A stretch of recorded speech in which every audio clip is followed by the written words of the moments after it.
ಏನಿವತ್ತು ಕೆಂಪೇಗೌಡ ಜಯಂತಿಯನ್ನ ನಮ್ಮ ಒಂದು ಟಿವಸಳ್ಳಿ ಗ್ರಾಮದಲ್ಲಿ ಆಚರಿಸ್ತಾ ಇದ್ದೀರಿ. ಅದು ಒಂದು ಹೆಮ್ಮೆಯ ಸಂಗತಿ. ಉದ್ಘಾಟನೆ ಮಾಡ್ತಾ ಇರ್ತಕ್ಕಂಥ ಎಲ್ಲ ಗಣ್ಯರಿಗೂ ಟಿವಸಳ್ಳಿ ಗ್ರಾಮದ ಪ್ರಯುಕ್ತ ಹಾಗೆ ಸುತ್ತಮುತ್ತ ಗ್ರಾಮದ ಪ್ರಯುಕ್ತ ನಮ್ಮ ಒಂದು ಸಂಘದ ಪ್ರಯುಕ್ತ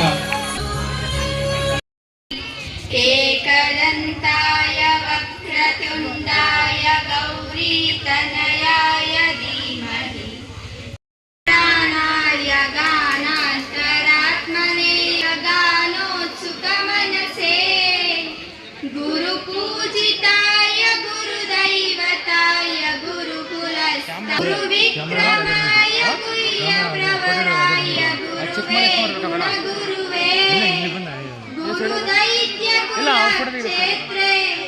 ಕರೆಕ್ಟಾಗಿ ನಿಂತ್ಕೊಳ್ರಿ ಅಪ್ಪ, ಕರೆಕ್ಟಾಗಿ ನಿಂತ್ಕೊಳ್ರಿ.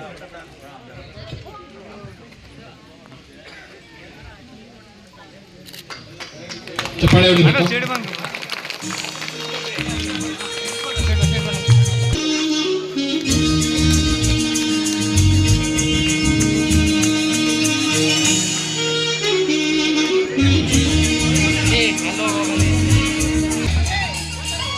ಕರೆಗೆ ಹೋಗ್ಬಿಟ್ಟು ಈ ಒಂದು ಕಾರ್ಯಕ್ರಮಕ್ಕೆ ಜಿಲ್ಲಾ ಪಂಚಾಯತ್ ಸದಸ್ಯರು ಆದಂತ ಹಾಗೆ ಶ್ರೀಯುತ ಬಿಸಿ ಆನಂದಣ್ಣವರು ಸಹ ಬಂದಿದ್ದಾರೆ.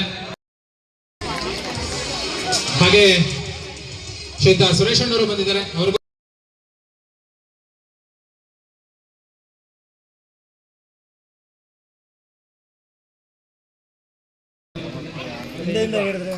ಮತ್ತೆ ಉಳಿದಂತಹ ಗಣ್ಯರು ಸಹ ಆಗಮಿಸಿದ್ದಾರೆ. ಮುಖಂಡರು, ಗ್ರಾಮಸ್ಥರು ಎಲ್ಲರೂ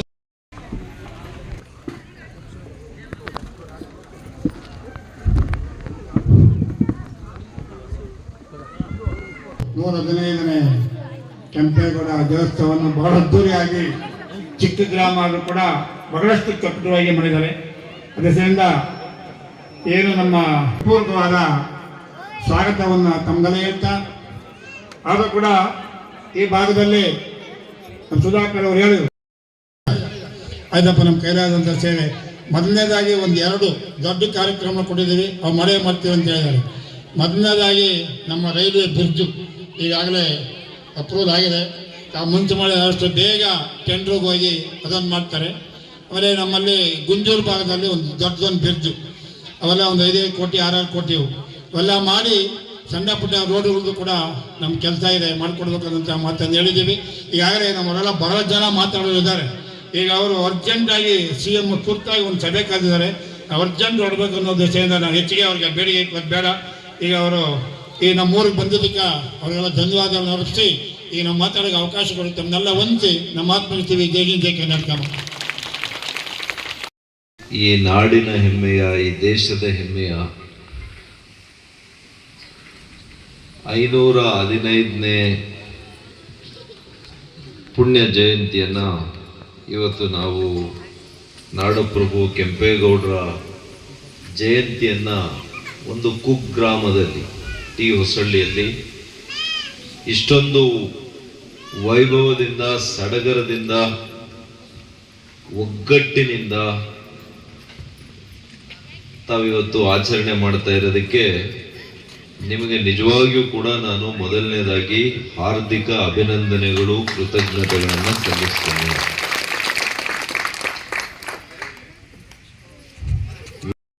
ಓದೇನಿದ್ರು ಕೂಡ ನಮ್ಮ ಕೆಲಸಕ್ಕೆ, ಉದ್ಯೋಗಕ್ಕೆ.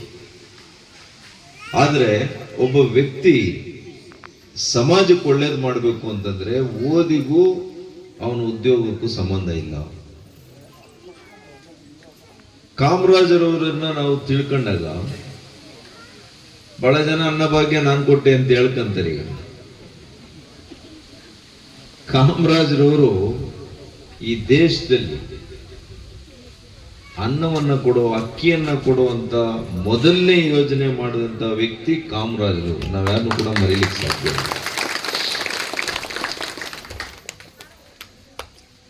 ದೀನ್ ದಯಾಳ್ ಶರ್ಮಾರವರು ಅಂತ್ಯೋದಯದ ಬಗ್ಗೆ ಮಾತನಾಡಿದ್ದು ದೀನ್ ದಯಾಳ್ ಉಪಾಧ್ಯಾಯ ಅವರು. ಇದನ್ನು ಕೂಡ ನಾವು ಮರೀಲಿಕ್ಕೆ ಸಾಧ್ಯ ಇಲ್ಲ. ಹಾಗಾಗಿ ಇವತ್ತು ಕೆಂಪೇಗೌಡರು ಹುಟ್ಟೋದು ನಾವ್ಯಾರು ಕೂಡ ಅರ್ಜಿ ಹಾಕೊಂಡು ಹುಟ್ಟಲ್ಲ. ನಾವು ಹುಡ್ತೀವ, ನಾವು ಇಂಥ ಇವ್ರ ಮನೆಯಲ್ಲಿ, ಇಂಥ ಟಿ ಹೊಸಳ್ಳಿ ನಮ್ಮ ಗೌಡ್ರ ಮನೆಯಲ್ಲೇ ಹುಟ್ಟಬೇಕು, ಇಂಥವ್ರ ಮನೆಯಲ್ಲೇ ಹುಟ್ಟಬೇಕು ಅಂತ ನಾವು ಅರ್ಜಿನೂ ಹಾಕೋಣಕ್ಕಾಗಲ್ಲ, ಭಗವಂತನ ಕೇಳಕ್ಕೂ ಆಗಲ್ಲ. ನಾವೆಲ್ಲ ಹುಟ್ಟುತ್ತೀವಿ.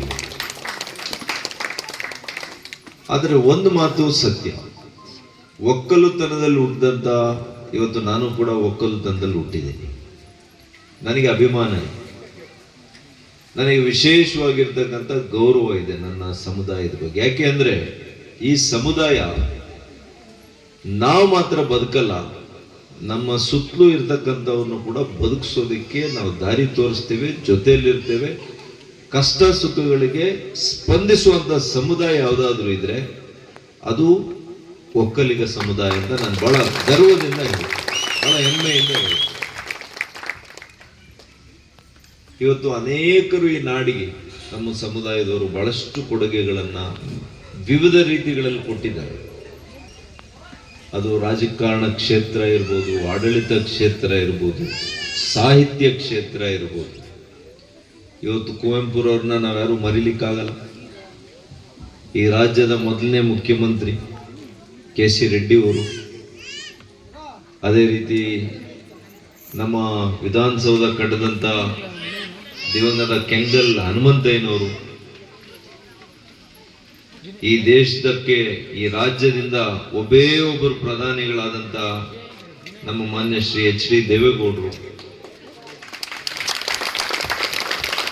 ಈ ರಾಜ್ಯದಿಂದ ಒಬ್ಬೇ ಒಬ್ಬ ವ್ಯಕ್ತಿ ವಿದೇಶಾಂಗ ಸಚಿವರಾಗಿ, ರಾಜ್ಯಪಾಲರಾಗಿ, ಈ ರಾಜ್ಯದ ಮುಖ್ಯಮಂತ್ರಿಗಳಾಗಿ ವಿಶೇಷ ಸೇವೆ ಸಲ್ಲಿಸಿರ್ತಕ್ಕಂಥ S.M. ಕೃಷ್ಣ ಅವರಿರ್ಬೋದು, ನಮ್ಮ ಕೇಂದ್ರ ಸಚಿವರು ಈಗ ಇರ್ತಕ್ಕಂಥ ನಮ್ಮ ಕುಮಾರಣ್ಣವರು ಇರ್ಬೋದು. ಹೀಗೆ ಅನೇಕ ದಿಗ್ಗಜರು ನಮ್ಮ ಸಮುದಾಯದಲ್ಲಿ, ನಮ್ಮ ಸಮುದಾಯಕ್ಕೆ ಕೀರ್ತಿ ಬರುವಂತ ರೀತಿಯಲ್ಲಿ ಕೆಲಸ ಮಾಡಿದ್ದಾರೆ. ಇದು ನಮಗೆ ಹೆಮ್ಮೆ ತರಬೇಕು ಮತ್ತು ನಾವು ಅದರಿಂದ ಪ್ರೇರಣೆಯನ್ನು ತಗೋಬೇಕು. ಅವ್ರು ಯಾವ ರೀತಿ ಈ ಸಮುದಾಯಕ್ಕಲ್ಲ, ಈ ನಾಡಿಗಲ್ಲ, ಇಡೀ ದೇಶಕ್ಕೆ ಅವರು ಅನ್ಯ ಸೇವೆಯನ್ನು ಮಾಡಿದ್ದಾರೆ. ಅದರಲ್ಲಿ ನಾವು ಕಿಂಚಿತ್ತಾದ್ರೂ ನಾವು ಕೂಡ ಆ ದಾರಿಯಲ್ಲಿ ನಡಿಬೇಕು. ನಮ್ಮ ಶಕ್ತಿಗೆ ಅನುಸಾರವಾಗಿ ಎಲ್ಲರೂ ಕೂಡ ಲಕ್ಷಾಂತರ ಜನಕ್ಕೆ ಕೆಲಸ ಮಾಡೋಕ್ಕಾಗಲ್ಲ. ನಮ್ಮ ಕೈಯಲ್ಲಿ ಸಾಧ್ಯ ಆದರೆ ಇಬ್ಬರು ಒಳ್ಳೆ ಕೆಲಸ ಮಾಡಿ ಈ ರಾಜ್ಯಕ್ಕೆ, ಈ ನಾಡಿಗೆ ಅನ್ನದಾತ ಒಕ್ಕಲಿಗ. ಒಕ್ಕಲುತನವನ್ನೇ ನಂಬಿರ್ತಕ್ಕಂಥವ್ರು ಹೇಳ್ತಾರೆ, ಜಗತ್ತಿನಲ್ಲಿ ಈ ತಾಯಿಗೆ, ಭೂತಾಯಿಗೆ ಮೊದಲನೇ ಮಗನೇ ಕೃಷಿಕ ಅಂತ. ಆ ಕೃಷಿಕನೇ ಒಕ್ಕಲಿಗ. ಅದಕ್ಕೇನು ಜಾತಿ ಅಲ್ಲ, ಭೂಮಿ ತಾಯಿಯನ್ನ ನಂಬಿರ್ತಕ್ಕಂಥವನು, ಭೂಮಿ ತಾಯಿಯ ಚೊಚ್ಚಲ ಮಗನೇ ಒಕ್ಕಲಿಗ. ಇದನ್ನು ಬೇರೆ ಬೇರೆ ರೀತಿಯಲ್ಲಿ ಅರ್ಥೈಸ್ತಾರೆ, ಆದರೆ ಇದು ಸತ್ಯ. ಹಾಗಾಗಿ ಅನೇಕ ಏಟುಗಳನ್ನು ಕೂಡ ತಿಂದಿದೆ ಈ ಸಮುದಾಯ. ರಾಜಕೀಯವಾಗಿ ಅನೇಕ ಏಟುಗಳು ತಿಂದಿದ್ದಾವೆ. ಒಂದು ಮಾತ್ರ, ಎಲ್ಲ ಸಮುದಾಯಗಳನ್ನ ನಾನು ನೋಡಿದ್ದೀನಿ ರಾಜ್ಯದಲ್ಲಿ, ಆದರೆ ನಮ್ಮ ಸಮುದಾಯದಲ್ಲಿ ಒಬ್ಬ ನಾಯಕನನ್ನ ನಾವು ಒಪ್ಕೊಳ್ಳಲ್ಲ. ನಮ್ಮ ಮನೆಗೆ ನಾನೇ ನಾಯಕ, ಪಕ್ಕದ ಮನೆ ನಾಯಕನನ್ನು ಒಪ್ಪಲ್ಲ ನಾನು. ಅವ್ರು ಎಷ್ಟೇ ದೊಡ್ಡವರಾಗಿದ್ರು ಈ ಭಾವನೆಗಳು ಹೋಗ್ಬೇಕಾಗ್ತದೆ. ನಾವು ಎಲ್ಲಿ ತನಕ ಒಗ್ಗಟ್ಟನ್ನ ಈ ರಾಜ್ಯದಲ್ಲಿ ನಾವು ಪ್ರದರ್ಶನ ಮಾಡ್ತೇವೆ ಅಲ್ಲಿ ತನಕ ನಮಗೆ ಉನ್ನತ ಮಟ್ಟದ ಅಧಿಕಾರಗಳು ಸಿಕ್ಕಲ್ಲ. ಇದು ಸಿಕ್ಕಬೇಕು ಅಂತಂದ್ರೆ ನಮ್ಮಲ್ಲಿ ಒಮ್ಮತ ಮೂಡಬೇಕು. ನಾನು ಹೋಲಿಕೆ ಮಾಡ್ಲಿಕ್ಕೆ ಹೋಗಲ್ಲ, ಆ ಭಾವನೆ ನಮ್ಮಲ್ಲಿ ಇಲ್ಲ. ಅದು ಬರ್ಬೇಕಾಗ್ತದೆ. ಒಂದ್ ದಿವಸ ಅವ್ರಿಗೆ ಸಿಗ್ಬೋದು ಅವಕಾಶ, ಇನ್ನೊಂದು ದಿವಸ ಇನ್ನೊಬ್ರಿಗೆ ಸಿಗ್ಬೋದು. ಆದರೆ ಕೊಡೋದು ತಗೊಳ್ಳೋದು, ಸಮುದಾಯದ ಬಗ್ಗೆ ಒಂದು ಗೌರವ, ಈ ನಾಡಿನ ಬಗ್ಗೆ ಒಂದು ಬದ್ಧತೆ, ಇದೆಲ್ಲ ಕೂಡ ನಾವು ರೂಢಿಸ್ಕೋಬೇಕಾಗ್ತದೆ. ಹಾಗಾಗಿ ಬಹುಶಃ ನಾನು ನಿಮ್ಮವನು ಅನ್ನೋ ಒಂದು ಭಾವನೆಯಿಂದ ವಿರೋಧ ಪಕ್ಷದ ಅಭ್ಯರ್ಥಿಗೆ ಬಹಳ ಕಡಿಮೆ ಮತ ಸಿಕ್ಕಿದೆ ಈ ಒಂದು ಗ್ರಾಮದಲ್ಲಿ. ಅತಿ ಹೆಚ್ಚು ಸುಮಾರು 160ಕ್ಕೂ ಹೆಚ್ಚು ಮತಗಳನ್ನು ನೀವು ಈ ತಾಲೂಕಿನಲ್ಲಿ ಈ ಕ್ಷೇತ್ರದಲ್ಲಿ ಕೊಟ್ಟಿದ್ದೀರಿ. ನಿಮಗೆ ನಾನು ನಿಜವಾಗಿಯೂ ಕೂಡ ಋಣಿಯಾಗಿದ್ದೇನೆ. ಈಗಾಗಲೇ ಅಪ್ಪ ಹೆಣ್ಣವ್ರು ಹೇಳ್ತಾ ಇದ್ರು, ಕೆಲವು ಅಭಿವೃದ್ಧಿ ಕೆಲಸ ಕಾರ್ಯಗಳು MP ಅವರದು ಹಿಂದೆ ಆಗಿಲ್ಲ ಅಂತೇಳಿ. ನಾನು ಪ್ರಾಮಾಣಿಕವಾಗಿ ಏನು ಸಾಧ್ಯ ಆಗ್ತದೆ ಈ ಕ್ಷೇತ್ರಕ್ಕೆ ನಾನು ಮಾಡಿಸ್ಕೊಡ್ತೇನೆ. ಮತ್ತು ಈ ಒಕ್ಕೂಟ ವ್ಯವಸ್ಥೆಯಲ್ಲಿ ತಮಗೂ ಕೂಡ ನನ್ನ ಇತಿಮಿತಿಯನ್ನು ಕೂಡ ನಿಮಗೆ ಹೇಳ ಬಯಸ್ತೀನಿ. ನಾವು ಕೇಂದ್ರ ಸರ್ಕಾರದಿಂದ ಅನುದಾನ ಏನು ಕೊಡ್ತೇವೆ ಅದು ನೇರವಾಗಿ ರಾಜ್ಯ ಸರ್ಕಾರಕ್ಕೆ ಕೊಡ್ತೇವೆ. ರಾಜ್ಯ ಸರ್ಕಾರದಿಂದ ಈ ಅಭಿವೃದ್ಧಿ ಕೆಲಸ ಕಾರ್ಯಗಳನ್ನು ಮಾಡಿಸ್ಬೇಕು. ಕೆಲವು ದೊಡ್ಡ ಯೋಜನೆಗಳು ಬಿಟ್ಟರೆ, ದೊಡ್ಡ ದೊಡ್ಡ ರಾಷ್ಟ್ರೀಯ ಹೆದ್ದಾರಿಗಳು ಅಥವಾ ಅಂತರ್ನಗರಗಳ ಮಧ್ಯೆ ರೈಲು ಸಂಪರ್ಕ ವ್ಯವಸ್ಥೆ, ಹೊಸ ರೈಲುಗಳ ಸೇವೆ, ಈ ರೀತಿಯಲ್ಲಿ MP ಅವರು ಮಾಡಲಿಕ್ಕೆ ಸಾಧ್ಯ ಆಗ್ತದೆ. ಸಣ್ಣ ಸಣ್ಣ ರಸ್ತೆ ಕೇಳ್ತಾರೆ ನನಗೆ, ಚರಂಡಿಲಿ ಮಾಡಿಸ್ಕೊಡಿ, ಈಗಾಗಲೇ ಪ್ರಾರಂಭ ಆಗಿದೆ. ನಮ್ಮಲ್ಲಿ ವಿವಿಧ ಹಂತಗಳಿದೆ ಆಡಳಿತ ವಿಕೇಂದ್ರೀಕರಣದಲ್ಲಿ. ಗ್ರಾಮ ಪಂಚಾಯಿತಿ ಮೆಂಬರು, ತಾಲೂಕ್ ಪಂಚಾಯಿತಿ, ಜಿಲ್ಲಾ ಪಂಚಾಯಿತಿ, ಅದಾದಮೇಲೆ MLA, ಈ 4 ಜನ ಮಾಡಿಸ್ಬೇಕು.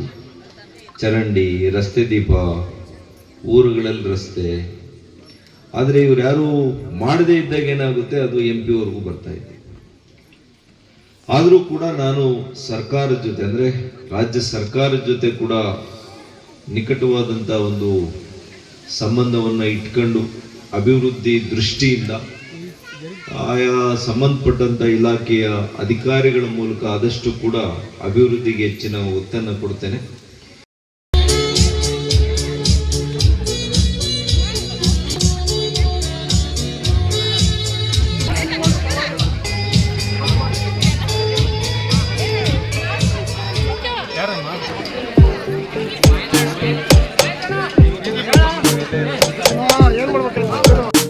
ಕಾರ್ಯಕ್ರಮದ ಪ್ರಯುಕ್ತ ಹೃತ್ಪೂರ್ವಕವಾದ ಧನ್ಯವಾದಗಳನ್ನ ಅರ್ಪಿಸ್ತಾ ಇದ್ದೀನಿ. ಅವರ ಒಂದು ಬಿಸಿ ಶೆಡ್ಯೂಲ್ ಅಲ್ಲಿ ಸಹ ನಮ್ಮ ಒಂದು ಕಾರ್ಯಕ್ರಮ ಹೋಗ್ಬಿಟ್ಟು ಬಂದಿದ್ದಾರೆ. ಅವರಿಗೆ ನಮ್ಮ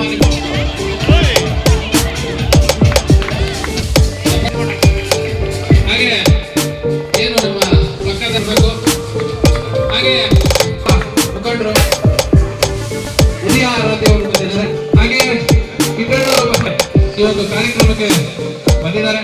ಅವರಿಗೂ ಸಹ ನಮ್ಮ ಒಂದು ಸಂಘದ ವತಿಯಿಂದ ಅಭಿನಂದನೆಯನ್ನ, ಧನ್ಯವಾದಗಳನ್ನು ಸಹ ಮೇಲೆ ಬರಪ್ಪ ಪ್ರತಿಯೊಬ್ಬರಿಗೂ ಧನ್ಯವಾದಗಳನ್ನು ಅರ್ಪಿಸ್ತಾ ಇದ್ದಾರೆ.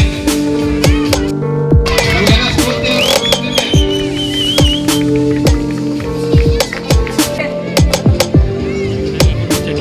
ದಯವಿಟ್ಟು ಗ್ರಾಮದ ಜನರಣ್ಣರು ವೇದಿಕೆ ಮೇಲೆ ಬರಬೇಕು. ಕೆಂಪೇಗೌಡ ಜಯಂತಿಗೆ ತುಂಬಾ ಆತ್ಮೀಯರು, ನಮ್ಮ ಜನಾಂಗದಲ್ಲಿರುವಂತಹ ಸಂಸದರಾಗಿರುವ ಡಾಕ್ಟರ್ ಕೆ ಸುಧಾಕರ್ ಅವರು ನನಗೆ ಒಂದು ಮಾತಾಡಬೇಕಂದ್ರೆ ಹೊಸಳ್ಳಿ ಅವರು ನನಗೆ ಯಾರು ಫೋನ್ ಹಾಕಿಲ್ಲ. ಹೊಸಳ್ಳಿ ಅವರು ಯಾರು ಆಜ್ಞೆ ಕೊಟ್ಟಿಲ್ಲ. ಕೊಟ್ಟಿದ್ದೀರಾ? ಯಾರು ಕೊಟ್ಟಿಲ್ಲ. ನಾನು ಹೊಸಳ್ಳಿಯವರು ಅಂತಲೇ ಗೊತ್ತಾಯಿತು, ಅದಕ್ಕೆ ಬಂದೆ.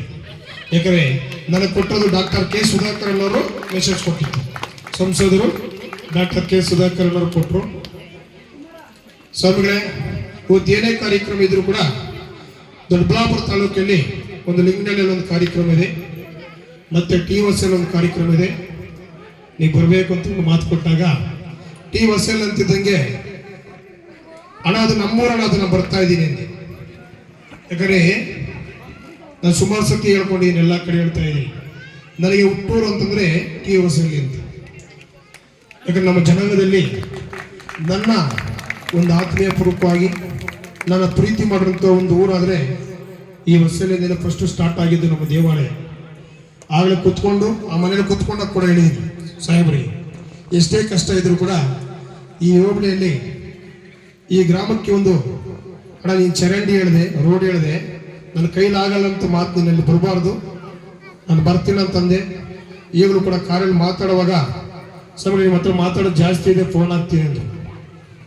ನೀವು ಯಾರೇ ಒಗ್ಗಟ್ಟಾಗಿ ನಮ್ಮ ಹೋಬಳಿ, ತೂಗೇರಿ ಹೋಬಳಿ ಆಗಿರ್ಬೋದು, ದೊಡ್ಡಬಳ್ಳಾಪುರದಲ್ಲಿ ಆಡನಹಳ್ಳಿ ಕಳೆದಾಗಿರ್ಬೋದು, ಓಡಾಡಿದ್ದೀನಿ, ಎಲ್ಲ ಓಡಾಡಿದ್ದೀನಿ. ಬೆರೆಸ್ಕೊಳ್ರಿ. ನಾನು ಏನೇ ಒಂದು ಕಾರ್ಯಕ್ರಮಗಳಲ್ಲಿ ಅವರಲ್ಲಿ ಸಂಸದರ ಹತ್ರ ಹೋಗ್ಬೇಕಾದ್ರೆ ನಾನು ಬರ್ತೀನಂತ ಮಾತು ಹೇಳ್ತಾ ಇದ್ದೀನಿ. ಯಾಕಂದರೆ ಯಾವುದೂ ಶಾಶ್ವತವಲ್ಲ. ಮನುಷ್ಯನಿಗೆ ಒಂದು ನೀರಾವರಿ ಉದ್ಯೋಗದಲ್ಲಾಗಿರ್ಬೋದು, ಒಂದು ರೈಲ್ವೆ ಡಿಪಾರ್ಟ್ಮೆಂಟಲ್ಲಿ ಆಗಿರ್ಬೋದು, ಎಲ್ಲ ಕಡೆಗೂ ಆಗಲೇ ಮಾತು ಕೊಟ್ಟಂಗೆ ಅವ್ರು ನಡೆಸ್ಕೊಡ್ತಾರೆ. ಯಾಕಂದ್ರೆ ನಂಬಿಕೆ ನಮಗಿದೆ. ಈಗಾಗಲೇ ಫಸ್ಟ್ ಆರೋಗ್ಯ ಸಚಿವರಾಗಿದ್ದಾಗ ಅವ್ರು ಮಾಡಿರೋಂಥ ವೃತ್ತಿಗಳು, ಅವ್ರು ಮಾಡಿರೋಂಥ ಕಾರ್ಯಕ್ರಮಗಳಿಂದಲೇ ಅವ್ರಿಗೆ ಇವತ್ತು ಇಷ್ಟೊಂದು ಬಲ ಆಗಿದೆ. ಎರಡು ಪಕ್ಷಗಳು ಒಂದಾಗಿ ಮಾಡಿದ್ದೀವಿ ಅಂತಂದರೆ ಅದು ನಮ್ಮ ಜನಾಂಗದಲ್ಲಿ ಮಾಡಿರೋಂಥ ಪಕ್ಷ. ಅಂದರೆ ನಮ್ಮ ಮಕ್ಕಳಿಗರಲ್ಲಿ ಒಂದು ಭಾವನಾಪೂರ್ವಕವಾಗಿ ನಾವೆಲ್ಲ ರೀತಿ ಬರ್ಕೊಂತೀವಿ. ಪಕ್ಷಕ್ಕೆ ಹೋಗೋದಿಲ್ಲ. ಕೆಂಪೇಗೌಡ ಜಯಂತಿ ಮಾಡ್ಬೇಕಾದ್ರೆ